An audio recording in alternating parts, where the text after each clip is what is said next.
My 5 secrets to the perfect biryani.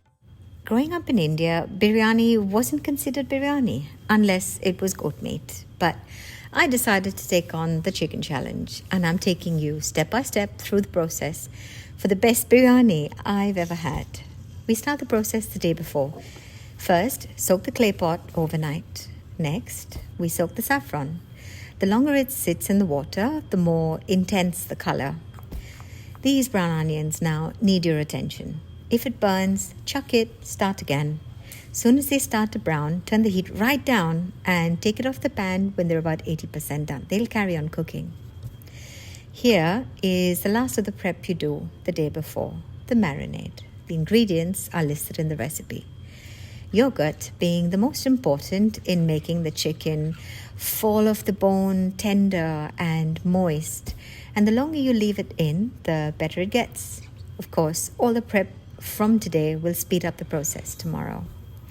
We start a couple of hours before you plan to serve. I use long grain basmati rice that needs a gentle cold wash, about 3 to 4 times till the water runs clear. And then you leave it to soak until you're ready to cook it.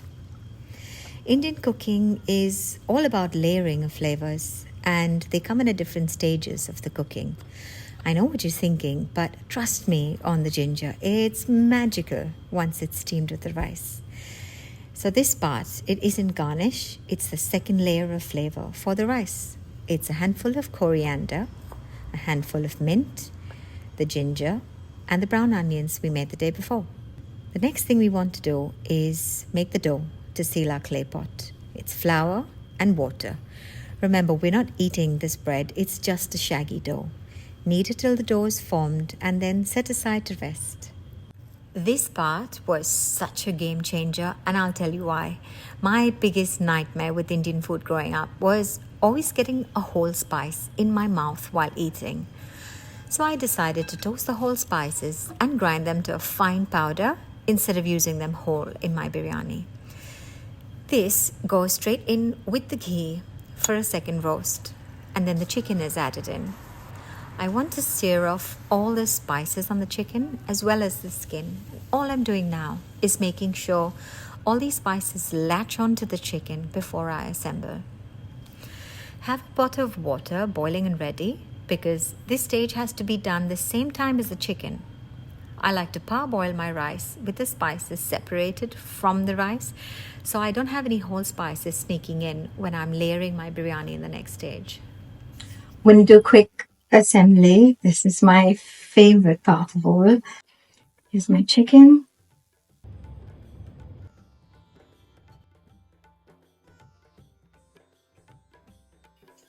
Mind you, this is not oil, this is the chicken fat and ghee that I use to temper the spices in. Here we go. So after I put my chicken in, I like to put some yogurt, garam masala. The most delicious part of the biryani is my brown onions.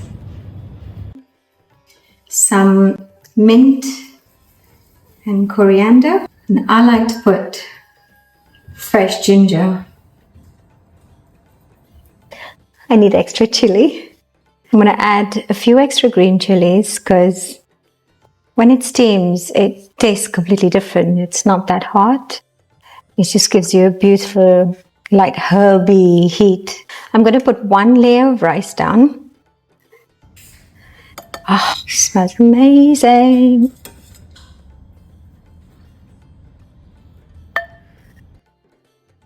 Add some more mint,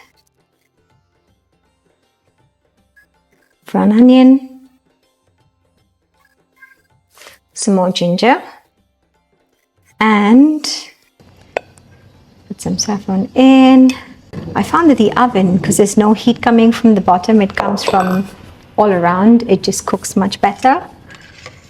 And there's 0 chances of it getting caught at the bottom, which it usually does, because you see the chicken that goes in, it's not wet, it's dry.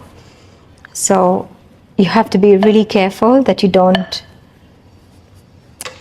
burn the biryani, because it's steaming in there. It's your rice, your whole dish gets steamed with that burnt flavor, and it's not very nice. It's the last of the rice. Some saffron. Ooh, look at that color. Some more herbs. My brown onion. These fried onions, once they're steamed, they end up sweet. Here we go. Okay, seal the pot. Just about fits.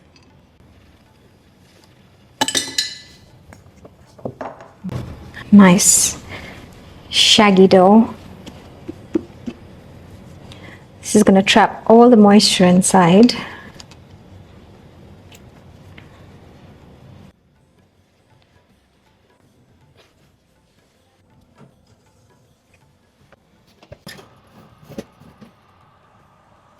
Okay.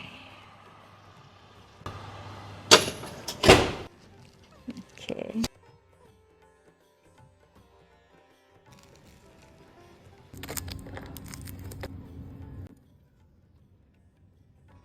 Wow, the rice is cooked perfect. Oh my